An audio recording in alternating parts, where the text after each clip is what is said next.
Pelajaran Sekolah Sabat Selasa 13 Mei 2025, pelajaran ke-7, Triwulan kedua.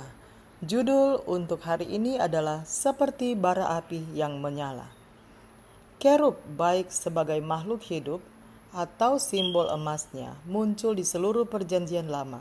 Mereka sering digambarkan berdiri tepat di samping tahta Allah, memancarkan kemuliaannya ke alam semesta. Kerub juga disulam ke dalam tirai di hadapan tempat Maha Kudus. Keluaran 26 ayat 1. Dalam kitab Mazmur, kuasa Allah yang tertinggi atas ciptaan digambarkan secara puitis sebagai Tuhan yang terbang melalui udara oleh kerubim.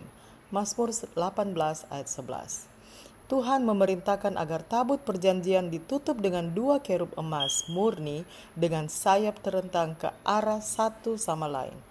Keluaran 25 ayat 18 sampai 20.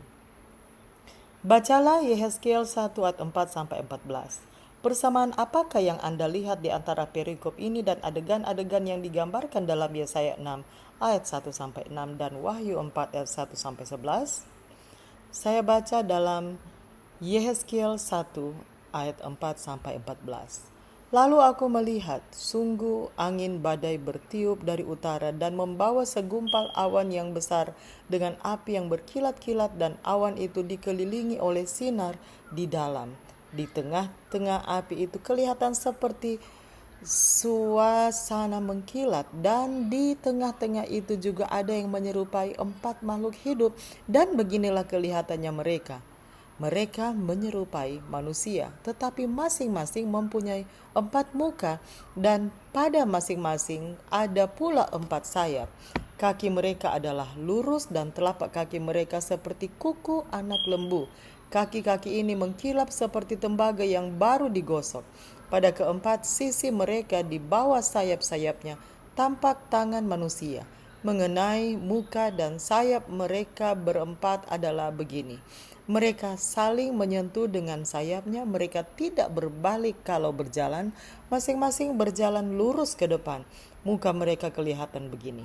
Keempatnya mempunyai muka manusia di depan, muka singa di sebelah kanan, muka lembu di sebelah kiri, dan muka Raja Wali di belakang. Sayap-sayap mereka dikembangkan ke atas, mereka saling menyentuh dengan sepasang sayapnya, dan sepasang sayap yang lain menutupi badan mereka. Masing-masing berjalan lurus ke depan, ke arah mana roh itu hendak pergi, kesanalah mereka pergi. Mereka tidak berbalik kalau berjalan. Di tengah makhluk-makhluk hidup itu kelihatan seperti bara api yang menyala, seperti suluh yang bergerak kian kemari di antara makhluk-makhluk hidup itu, dan api itu bersinar, sedang dari api itu kilat sabung menyambung. Makhluk-makhluk hidup itu terbang ke sana kemari seperti kilat. Yesaya 6 ayat 1 sampai 6. Dalam tahun matinya Raja Uzia, aku melihat Tuhan duduk di atas tahta yang tinggi dan menjulang, dan ujung jubahnya memenuhi bait suci. Para serafim berdiri di sebelah atasnya, masing-masing mempunyai 6 sayap. 2 sayap dipakai untuk menutupi muka mereka, 2 sayap dipakai untuk menutupi kaki mereka, dan 2 sayap dipakai untuk melayang-layang.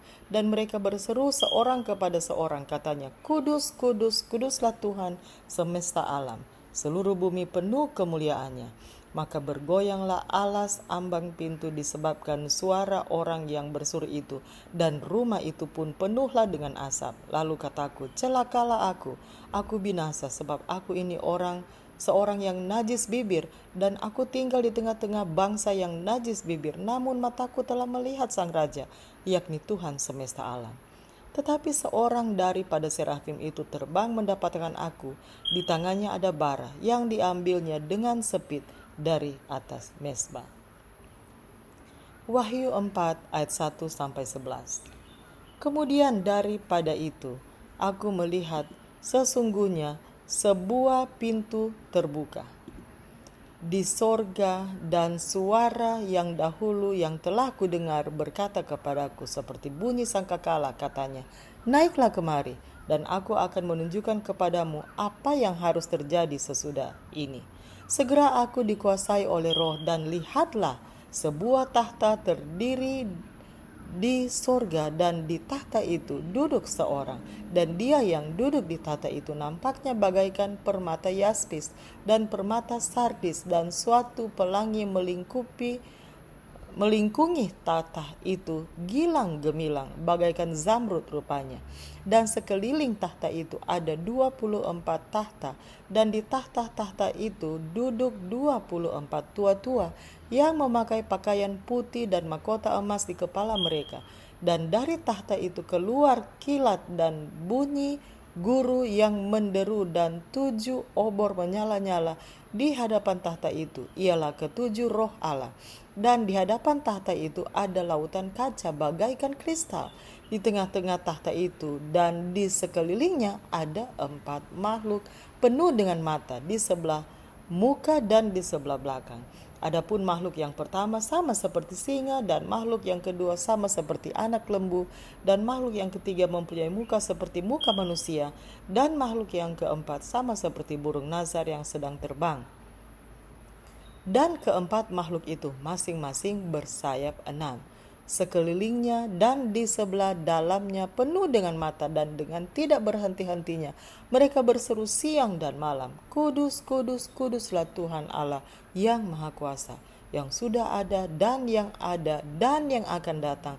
Dan setiap kali makhluk-makhluk itu mempersembahkan puji-pujian dan hormat dan ucapan syukur kepada Dia yang duduk di atas tahta itu dan yang hidup sampai selama-lamanya.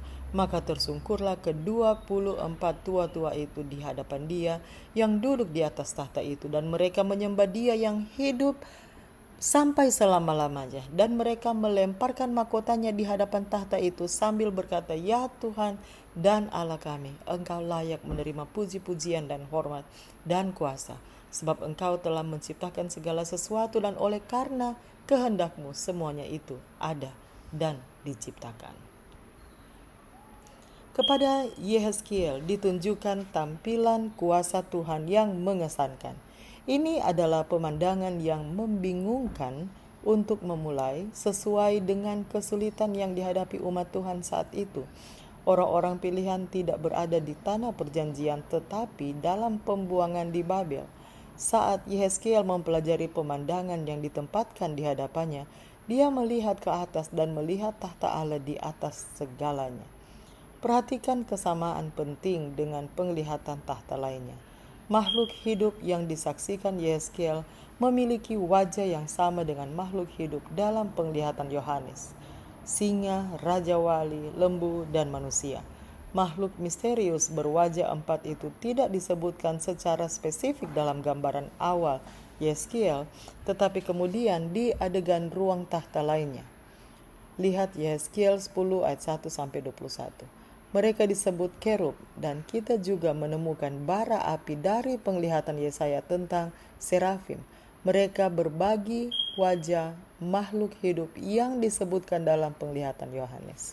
Setiap kali kita melihat tahta Allah, baik dalam tabut perjanjian yang khas yang berfungsi sebagai tempat pertemuan Tuhan dengan Musa, atau penglihatan yang menakjubkan dari para nabi, kerub selalu ada di sana.